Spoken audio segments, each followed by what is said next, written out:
কেউ আপনাকে ছেড়ে চলে গিয়েছে, এখন আপনি তাকে ভুলে যেতে চান, কিন্তু বুঝতে পারছেন না কিভাবে ভুলবেন। সে আপনাকে ছেড়ে চলে গেছে, এখন আর কি করবেন? কিছুই তো করার নেই। এক কাজ করুন, দেবদাস হয়ে যান। চুলদারি কিছু কাটবেন না, ঠিকমতো খাবার খাবেন না, রাত জাগবেন, পারলে না কমিয়ে কাটিয়ে দেবেন। এতে আপনার শরীর খারাপ হবে, কিছুদিন অসুস্থ থাকতে পারেন, তবেই না আপনার তাকে নিয়ে শোক পালন হবে। এসব ভাবের কথা ছাড়ুন বন্ধু। সে আপনাকে ছেড়ে চলে গেছে, আপনার কি এমন হয়ে গেছে? সে চলে যাওয়াতে কি নতুন করে সকাল হচ্ছে না? আপনার হাতের ঘড়ি কাটা বন্ধ হয়ে গেছে? না একবার সকাল হলে আর রাত হচ্ছে না? শুনুন, সবচেয়ে বড় মিথ্যা এবং প্রচলিত মিথ্যা হলো তুমি চলে গেলে আমি বাঁচব না, আমি সহ্য করতে পারবো না। এসব আবেগী কথাবার্তা একদম বন্ধ করুন। সে আপনাকে ঠকিয়ে ধোঁকা দিয়ে চলে গেছে, তাও আবার এমন ব্যক্তি যাকে আপনি ভালোবাসতেন। সে আপনার ভালোবাসার মোটেও দাম দেয়নি। এখন হয়তো বলতে পারেন, যতই আমাকে ধোঁকা দিক, আমি তো তাকে ভালোবাসতাম।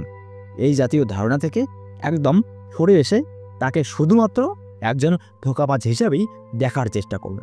তবে ভালোবাসার আবেগ আর সেই ধোঁকাবাজের সাথে থাকা আপনার স্মৃতিগুলো হুট করে ভুলে যাওয়া খুবই কঠিন কাজ। দেখা যায় অনেক চেষ্টার পরেও তাকে ভুলে থাকা যাচ্ছে না। কোনো না কোনো কারণে তার স্মৃতি আপনার মনে উকি দিয়ে যাচ্ছে। এসব ভুলতে আসলে প্রচুর সময় লাগে, তাই ভুলে যাওয়ার জন্য প্রধানত সময় দরকার। আর সময়ের সাথে সাথে আরও কিছু জিনিস রয়েছে যেগুলো আপনাকে কাউকে ভুলে যেতে সাহায্য করবে। এক্ষেত্রে মূল বিষয়টি হচ্ছে, যেভাবেই হোক না কেন অন্য কোনো কাজে ব্যস্ত থাকতেই হবে।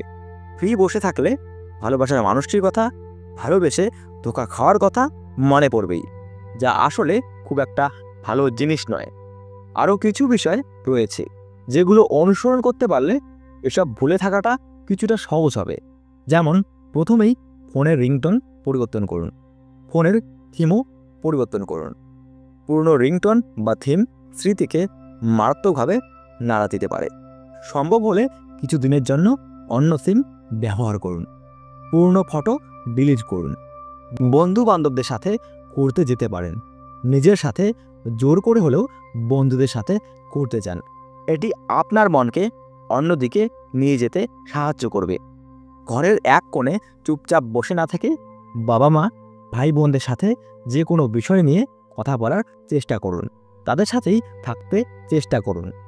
বিভিন্ন ধরনের ব্যক্তিগত কাজ, যেমন ছবি আঁকা, গান গাওয়া কিংবা কোনো বাদ্যযন্ত্র বাজানো, সেগুলোতে সময় দিন। এভাবে কিছুদিন চলার পরে দেখবেন আপনি তাকে প্রাক্তন না ভেবে একজন প্রতারক হিসেবেই ভাবতে পারছেন। তাকে নিয়ে আর ঘাটাবেন না, প্রতারক তো দূরে থাকাই ভালো। তাকে তার মতোই থাকতে দিন, আপনি আপনার মতো থাকুন। কাউকে ভুলে যাওয়ার সবচাইতে সেরা উপায় হলো তার জায়গায় অন্য কাউকে কল্পনা করা এবং তাকে নিয়ে স্বপ্ন দেখা। প্রাথমিক অবস্থায় এটা অনেক কঠিন হতে পারে, তবে ধীরে ধীরে আপনার ব্রেন পুরনোকে সরিয়ে নতুন কাউকে জায়গা করে দেবে। যাকে ভুলতে পারছেন না, খুঁটিয়ে খুঁটিয়ে তার দোষ এবং তার দেওয়া কষ্টগুলোর কথা মনে করুন। এতে করে তার প্রতি আপনার ভালোবাসা বেড়ে যাবে এবং আপনি তাকে ভুলে যেতে পারবেন। কারো কারো অনুপস্থিতি ভালোভাবে বাঁচতে শেখায়, নিজেকে চিনতে শেখায়, নিজের প্রতি যত্ন নিতে শেখায়। যে যাবার তাকে যেতে দিন, নিজের যত্ন নিন, নিজেকে ভালোবাসুন, নিজের জন্য বাঁচুন, জীবনটা আনন্দে উল্লাসে উপভোগ করুন। ধন্যবাদ।